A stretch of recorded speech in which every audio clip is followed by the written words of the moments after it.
నల్గొండ జిల్లా నకరేకల్ పట్టణంలో 10th paper leak అయిన ఘటన కలకలం సృష్టించింది. తెలంగాణ సాంఘిక సంక్షేమ బాలికల గురుకుల పాఠశాల సెంటర్లో తెలుగు పరీక్ష పత్రం లీక్ అయింది. శుక్రవారం ఉదయం విద్యార్థులకు ప్రశ్నపత్రం ఇచ్చిన 10 సెకన్ల వ్యవధిలోనే సోషల్ మీడియాలో చక్కర్లు కొట్టింది. పేపర్ లీక్ వ్యవహారం బయటకు పొక్కకుండా విద్యాశాఖ అధికారులు జాగ్రత్త పడినట్లు తెలుస్తోంది. ఇక ఎగ్జామ్ సెంటర్లోకి మొబైల్ ఎలా వెళ్లిందనే దానిపై అధికారులు ఆరా తీశారు. ఎగ్జామ్ సెంటర్ నుంచి వాట్సాప్ ద్వారా ప్రశ్నపత్రం బయటికి రావడంతో సదరు ఎగ్జామ్ సెంటర్ కు జెరాక్స్ ద్వారా ఆన్సర్ షీట్స్ అందించారన్న ఆరోపణలు ఉన్నాయి. ప్రైవేట్ స్కూల్స్ తో పాటు విద్యాశాఖ అధికారులు కుమ్మక్కైనట్లు ఆరోపిస్తున్నారు. ర్యాంకుల కోసం నీచానికి తెగబడ్డ కేటుగాళ్లు ఇష్యూ సిల్లీగా క్లోజ్ చేసేందుకు అధికారుల ప్రయత్నాలు చేస్తున్నారు.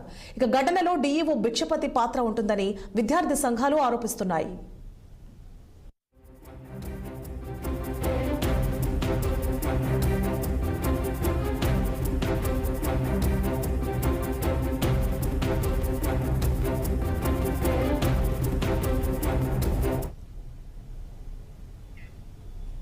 శ్రీకాకుళం జిల్లా ఎచ్చెర్ల మండలం